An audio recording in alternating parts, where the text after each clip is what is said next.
Succeed, the show where we believe you can be a millionaire in all 6 aspects of health. So we do shows on your physical health, your intellectual health, your social health, spiritual health, financial health. And today we're going to focus on mental health. And our topic for today is medicine. This could go a lot of different ways. We've got 3 awesome guests that are come on and give us a little tip on how to improve our mental health with medicine. If you haven't seen Millionaires Are Made, you've been missing out. This is show number 65, I think. It's built on the fundamental belief that every person you meet knows something you don't, and that there's something to be learned from everyone in this big, beautiful world. In the spirit of authenticity and to try to remove as much bias or persuasion, I don't get to meet or know our guests until about a half an hour before the show when we go over the schedule and how the show is going to work. So their life journey, their tips, and their advice are going to come straight from them. This show is going to be, I don't know how it's going to be, but it could go a lot of different ways. I'm super excited. We have awesome guests here. They're going to give us some real knowledge. It's going to be great. Audience, if you're watching this, please, we love your questions and your comments. We ask them live when you post them so we can put our guests on the spot a little bit. So if you have anything that's crossing your mind, feel free to comment on any of our mediums and we'll take care of that and ask it live to them. Shout out. We want to give a little shout out to some of our followers here. We love you guys. Thank you so much. On Facebook, thank you, Spencer Robinson, for following us. On Instagram, Debbie Vilches. You rock. TikTok, Empowered by Nature Wellness. You guys are awesome over there. And on YouTube, Michael McQuarrie. You're great as well. And we also want to take some time for our sponsors here. We've got some awesome sponsors. Our first sponsor here is Elm Law Office. Eric, the attorney at Elm Law, is dedicated to delivering the highest quality legal representation in Colorado. They're the #1 law firm for immigration and family law. Their mission is to be a champion for their clients, providing exceptional service and navigating legal challenges with expertise and compassion. Please check out their link below if you guys need any legal help in Colorado. Our next sponsor is Healing Vocals Artist Management, led by Dr. Mary Anderson, fuses medicine, today's topic, and music to create a global impact. So they heal bodies and uplift souls through medical missions and artist support. Pretty cool, unique nonprofit there to go check out. Our third sponsor is Ben Thinking About Your Health. Ben offers nationwide PPO health insurance with the freedom to choose any doctor you want. It's ideal for healthy individuals and businesses. It's cost-effective, tax-deductible, and it provides top-tier coverage while saving you money. Check out that link below. And The True Leaders, a bi-monthly magazine offering practical guidance, inspiring stories, and in-depth interviews for aspiring and current leaders. Check them out. They have amazing articles there. It's available digitally for free, and you can get it in print on Amazon as well. Check out that link right below. And if you ever need guests for your podcast, we have 4 right here. I'd love to return the favor and be a guest on your podcast. I know that our 3 guests right now are all love to be guests and share their knowledge and help out as well. So feel free to contact us or them. We'll be dropping all their contact info when they come on. And if you want to be a guest, since I know that you've got some knowledge to share, please sign up below. Right now, we're dropping that link. Sign up, come be a guest. It's not hard. You just got to drop a little bit of knowledge and make the world grow a little bit. And if you have something you're struggling through and you're not sure what's going on or you want some answers, let us know. We need topics all the time. So if you want to learn how to improve your mental health medicine, this show's for you. But if you got something else going on, drop a topic. We'll add it in. We'll go out and do all the work, find some guests, and hopefully teach you a little bit about it. And if you love this show, which we know you do, hopefully, please don't forget to like, share, subscribe, send stars, whatever it is on whatever medium you're watching. And if you want something a little more intimate, one-on-one, I spend all day, every day meeting with people smarter than me and learning from them. And then I try to give that back. So I do offer free coaching. If you want to grow with me and learn one-on-one, I'm dropping that link now. Sign up for a free coaching session. It should be really fun. Hopefully, we will find out. Without further ado, the time has come to start talking about mental health and medicine. We're going to bring our first guest named Dawn out here. Hey, Dawn, how are you? I'm doing great. It's an honor to be here. It's an honor to be here. Got to pronounce. I appreciate the opportunity. Sounds like you're ready. We'll start off with an easy question. Dawn, who are you? Yeah, I am a 42-year husband, married 42 years, got 3 kids, all Dang. millennials, got 4 grandkids that are just a joy. We just spent 10 days out in Arizona watching the 4-year-old, the youngest. Um, a Nice. 27-year Air Force veteran, 9-year corporate. Thank you for your service. Thank you. America was worth it. And now I'm an entrepreneur for 7 years. I really love working with people on career transition and leadership, and love to camp and hike and bird watch. That covers me pretty Camp, good. hike, and bird watch. Okay. And bird What's the watch. coolest bird you've ever seen? Sorry, that's a question I didn't tell you about. Oh, that's a tough one. I'm gonna go with the kiskadee down on the Rio Grande River. Just a beautiful bird along the water. Yeah, Awesome. Awesome. yeah, All right, Don, let's get into that nitty gritty. Super yeah. curious how this Yeah. is going to go.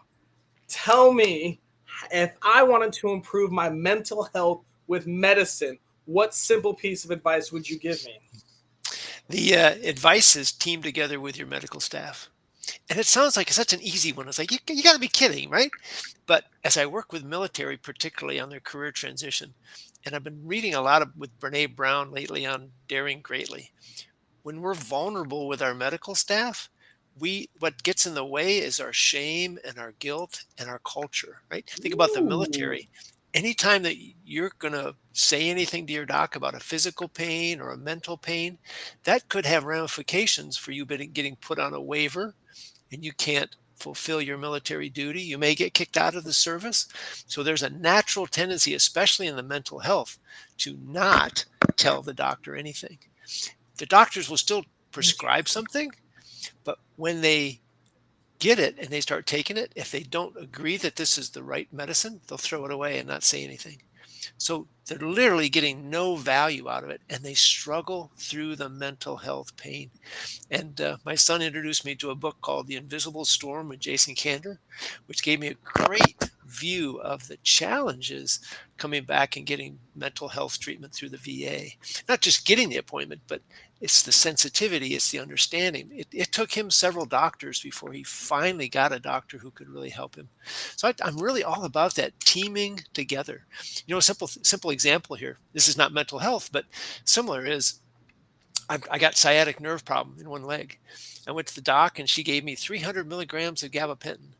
So I took it one night and I woke up in the middle of the night to go to the bathroom and I could barely walk. I was so drugged. I was like, this isn't going to work. So I called her back up and I said, we need to talk about this. She goes, well, I'll give you 600 milligrams. I said, ma'am, if I Oh, can't boy. walk now, I won't be able to wake up. So we Maybe backed she off just to wants you to 100. sleep. Sleep Yeah. and forget everything the whole night. So we backed off to 100, and it's starting to work pretty good. So I'm giving that feedback, talking to her about the situation, but you got to take that to the mental health realm and have that conversation so that you can get the right treatment, the right medicine. That's huge. So in my life, my father has a lot of illnesses, and I know that he gets so frustrated when the doctor, like the spleen doctor and the liver doctor, and they're all prescribing things, and then he's like, I have this huge concoction, and so he's basically doing that. He's building his team. He's like, can you guys like talk to each other before you send me all this stuff? Like, Mhm. and so, yeah, I mean, I think he's realizing now, which sucks. He's older. He's like 70, and he's not able to even, like it took that long to kind of realize that you got to work on it, because we all have been built our lives just to trust doctors. Whatever this doctor says, we're good, we're good. But yeah, I think that's a huge piece of advice. Get the I, team s- I together s- and Yeah, I spent time last month on my own with Google going through what are the impacts of all these different drugs and how do they interact with each other and which one causes these symptoms. And then I went to the doc and I talked to her about all those different pieces. And we got now we're on the same wavelength for treatment. Yeah. I think you're it's exactly almost like right. you have to learn it all yourself. Yeah, it's like you have to learn it yourself and kind of know what's going on as much as the doctor does almost. In the military, they told us you are your best personnel officer to manage your record, manage your career. And I think it's the same thing on your medical. You are your best advocate for for your physical and mental health. Don't give it to somebody else. I think you're right. I love it. I love it. Hey Don, where on your life journey did you learn this? You told us a little bit about your background, but tell us, where did this tip come from? it really came through the 27 years of service and watching how people interrelated with their medical teams. And they would just go and expect the doc to be able to figure things out. And it's a back and forth, right? It's kind of funny. One time on the birth of our second son, we walked in, it was he was 2 weeks early. Our doc wasn't there. So this other doc came in, and my wife asked him a question, Dr. Reinert. I still remember the name. He goes, I don't know the Dr. answer to that Ryan. question, but I'm going to find out. And my wife talked to some people, and they said, your doc doesn't know everything. And my wife says, well, no, I want him to be vulnerable enough to say, I don't know that, but I'm going to get the answer. And he came back before the end of the day, and he had an answer. And he had researched it.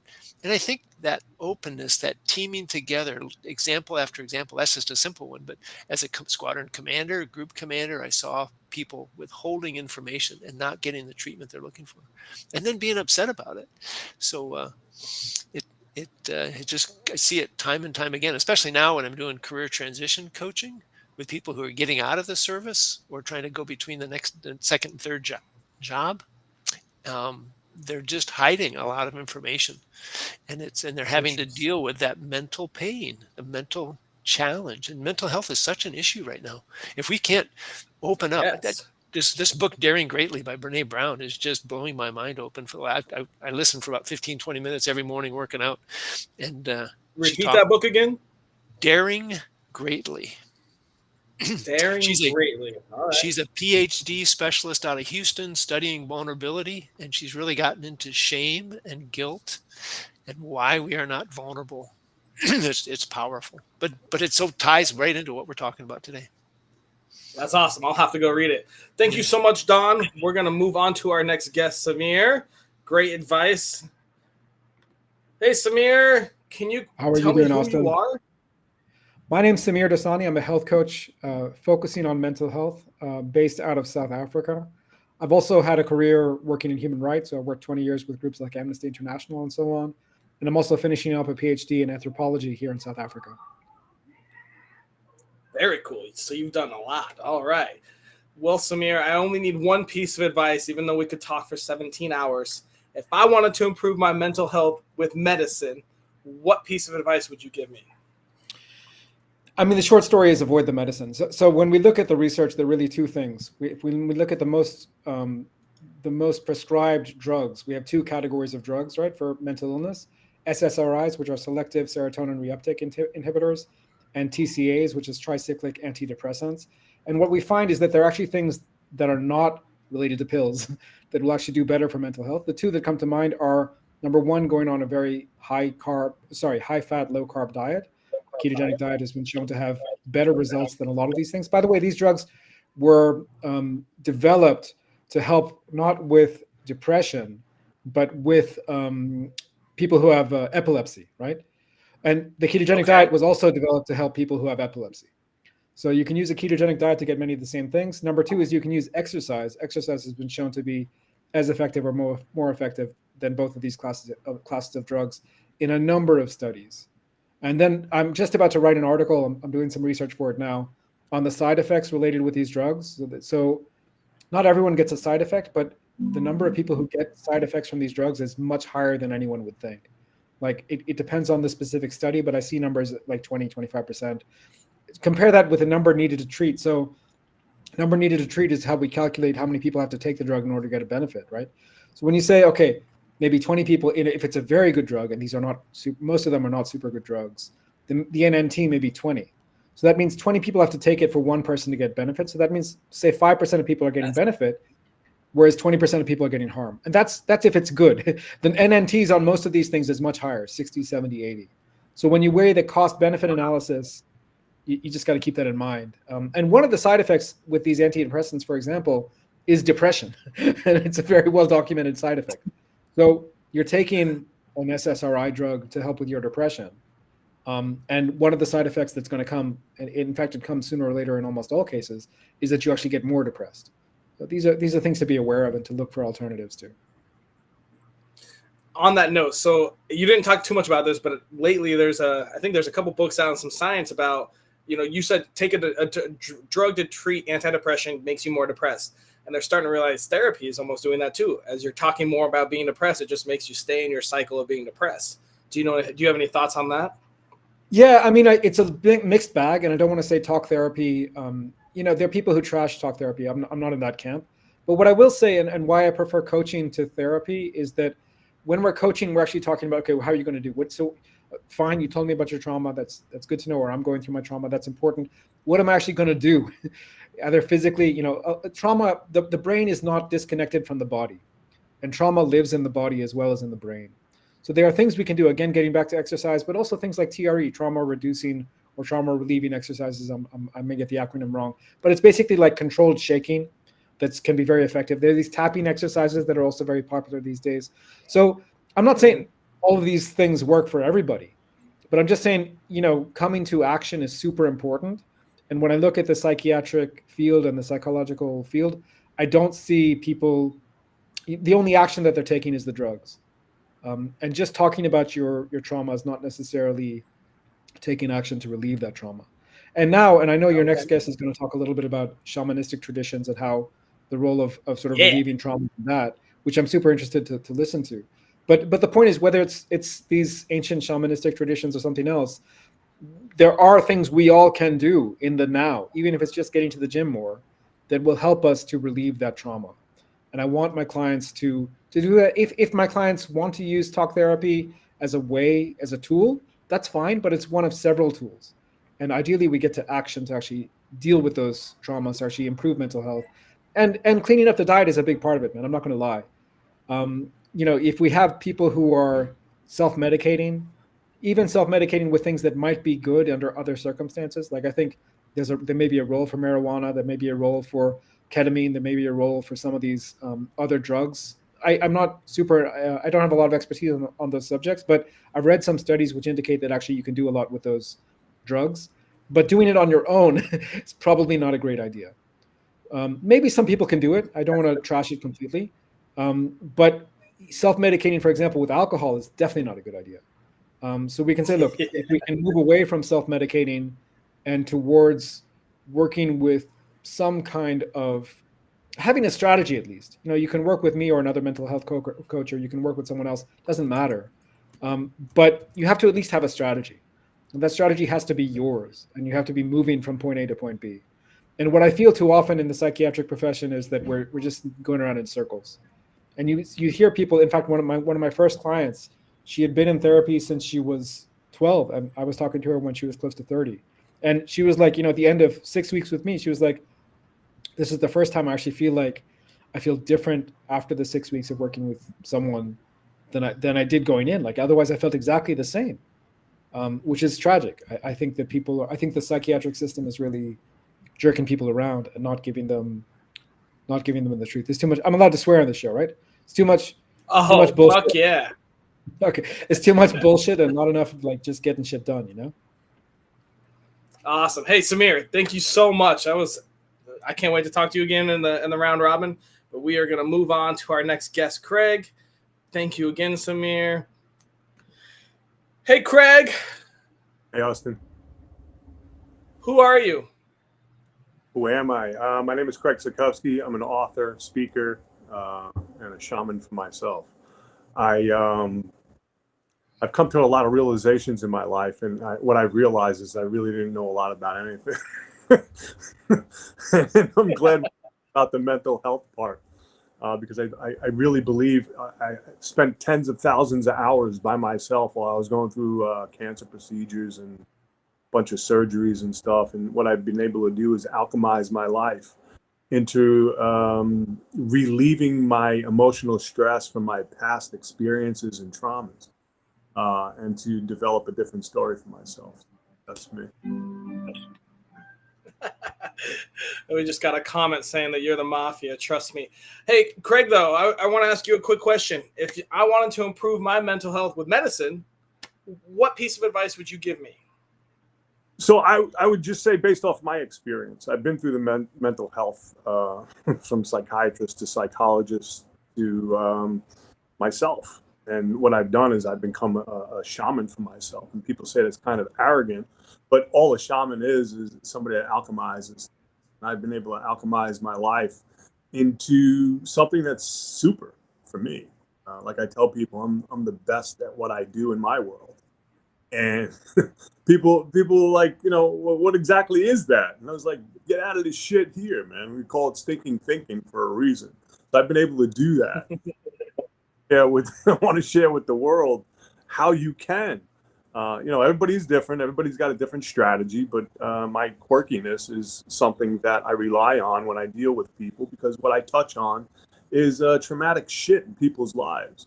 I talk to maybe 100 people. I probably only coach one, simply because the other 99 aren't really there yet, and I don't want to waste their time and energy. I hear that. I hear that. Where on your life journey did you learn this tip?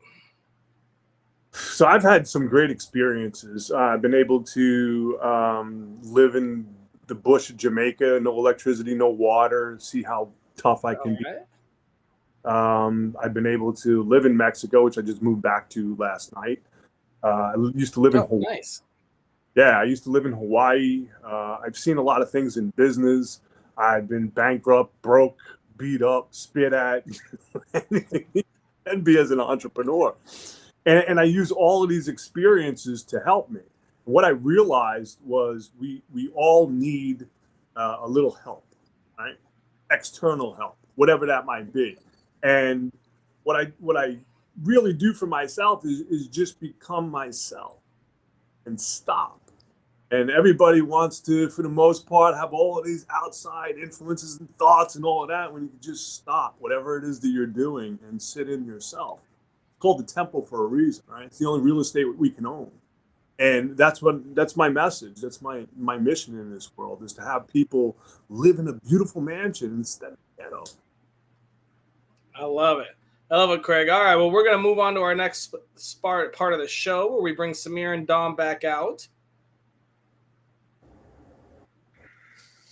Right on.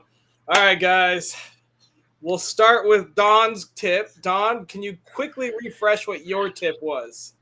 You bet. It was really make sure that you are open and communicating clearly with your medical team.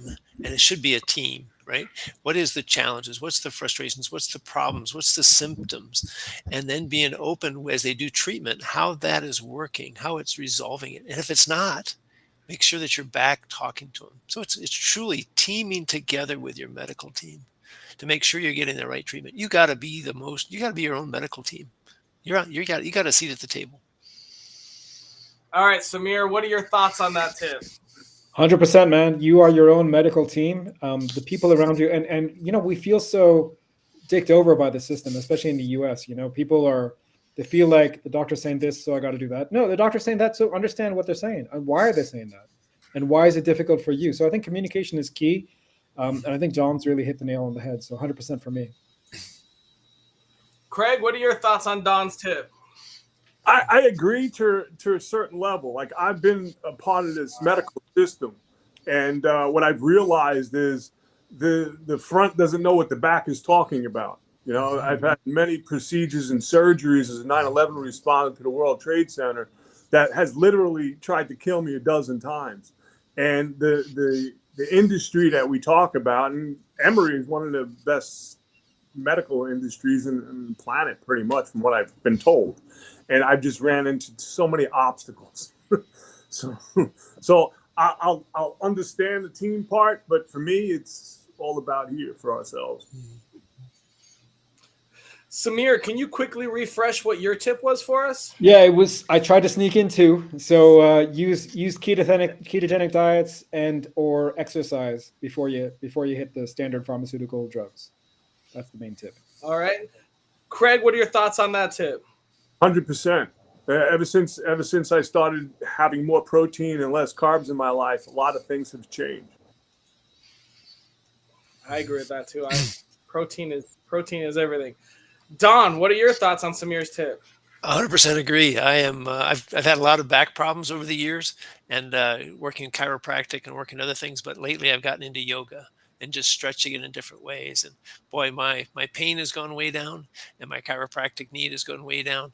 So I think there's so much stuff you can do. I get up still at 5 o'clock every morning and work out for an hour, hour and a half, and I'm watching what I eat very closely with my Fitbit, tracking all my food, macros, micros. So I think he's exactly right. You can do a lot by yourself. You get smart. And diet leads to mental health. So interesting. Craig, can you refresh what your tip is for us? Yeah, we have to spend time in our temple. It's the only real estate that we can own. And once we move from the emotional attachments to the past circumstances and environments that we've been through, we can see life a lot clearer. Awesome. Samir, what are your thoughts on that tip?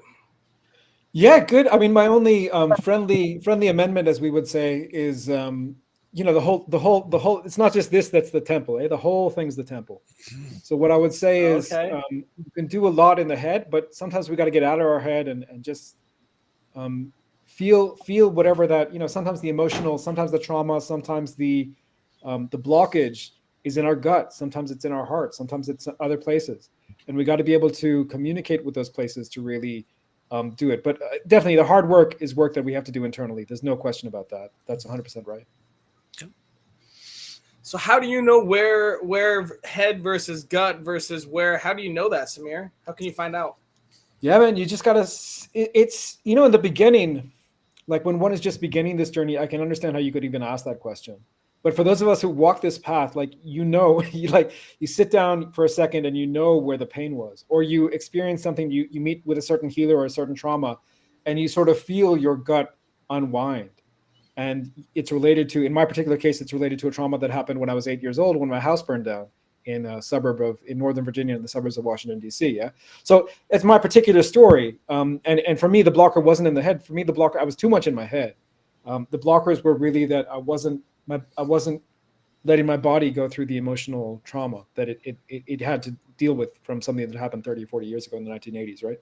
So anyway, so I'm just giving my personal example as one of many. But all of us who've walked this path, at a certain point, you just know, like there's no answer to how. You just know that there was something that was blocking you. And I can just say for myself, because I am a very intellectual person and I sort of pride myself on, being able to read all the academic studies and so on. Sometimes your pride is not where you're going to make progress. It's in other places. It's in learning how to be a more emotional, for me as a man also, and someone who's been hiding my emotions for a big part of my life, learning how to actually sit with them and be uncomfortable. Can you actually be vulnerable? Can you be uncomfortable? Can you be in a place that you don't want to be and be okay with that? Can you be, seeing a relationship end or whatever it may be, having a fight with your parents, having a fight with your children, whatever it may be. Sometimes there are things that are beyond your control. And as a man, my instinct was always to intellectually try and solve all those problems. And sometimes they're just not problems I can solve. And I have to be okay with that. Is that making sense? Mm-hmm. It makes sense. Yeah. All right, I've got a question for you specifically, Don. We have a comment from the audience that says, mindset is your medicine. What are your thoughts on that? Oh, I think you're spot on. And I think that's where Craig's coming from, right? If you're, we got so much stuff in our head, the stinking thinking. And Darren Hardy, I follow him daily, he talks about the mind is there to protect you, right? Go back years and years, the fight or flight sense, right? You start to get the spidey sense that there's danger around the corner. It's your body, your mind telling you there's danger. So when you talk about figuring out your gut, like you were just talking with Samir, it's your body starts telling you that. So being in touch with your mind is so important, and we have to do that. But sometimes we need extra help, like Craig is talking about. We need a coach to ask us those right questions. I had a coach ask me a question one time. I thought it'd be a 15-minute answer. It took me an hour and a half typing it out as I was walking, because it just kept bringing up more and more and more things. I mean, think about the people that went through combat. They lost people next to them, right? They have the survivor's guilt and all of that stuff. You need somebody to help you go through that, or it will stop you.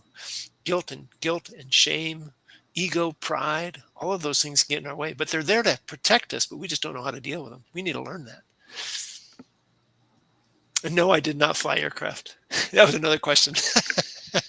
I was a civil engineer. No, I it did not. I built the runways and everything else so they could launch and fly the airplanes. In the military?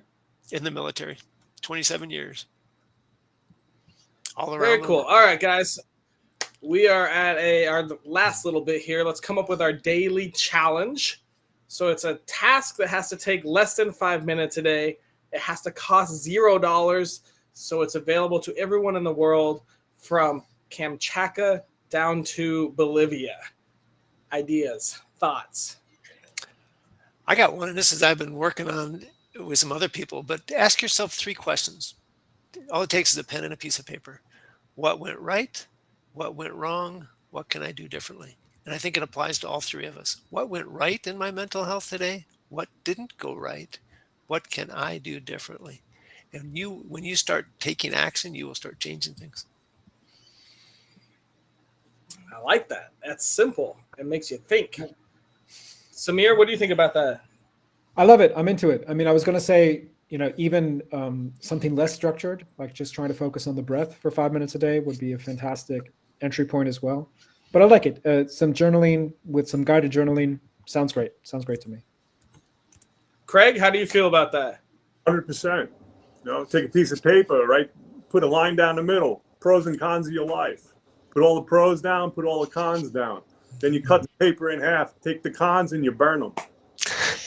I like it.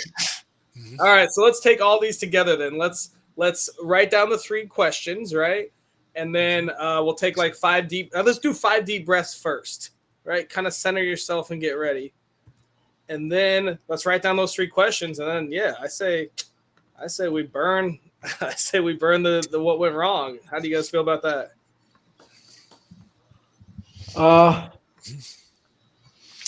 Yeah, I mean, part of me is a fire safety person, so I just say maybe just you don't have to burn them. Maybe you can throw them away, but yeah, it's fine. I mean, I think also like in all seriousness, I think there's a value to letting go of the negative. So write it down. Let it go in some way that's ceremonial to you. So in some ways it's like, this is what I'm to use a metaphor, this is what I'm sort of divorcing myself from today.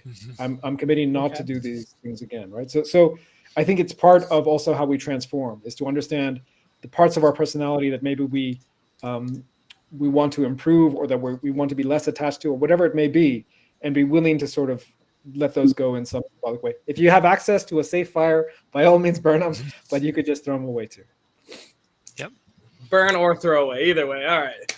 Thank you. All right, guys. Well, we did our task. That is officially our daily challenge. So thank you all so much. And we're going to wrap up the show. Thank you guys for coming out. What a great show. Great insight. So happy to have you guys. We did have a comment that said smoke cannabis if you feel down. We didn't even get into plant medicines, which I thought we might. So that's interesting. We'll save that for another episode, though. Thank you guys so much. I'm going to wrap up the show here real quick. And you, audience, thank you so much for coming in and watching. What an awesome episode. I hope you guys learned a lot about mental health and medicine in 3 different viewpoints. Super cool, super fun. Get a team with your medical, team up your medical team if you're having medical issues. Diet and exercise, as well as focusing on yourself and your own temple. I do have one last thing. This episode is dedicated to a good friend of mine. I'm actually wearing his t-shirt, Jose O'Gara, who actually took his own life with bad mental health a few years ago. So shout out to Jose. And with that, we're going to end this.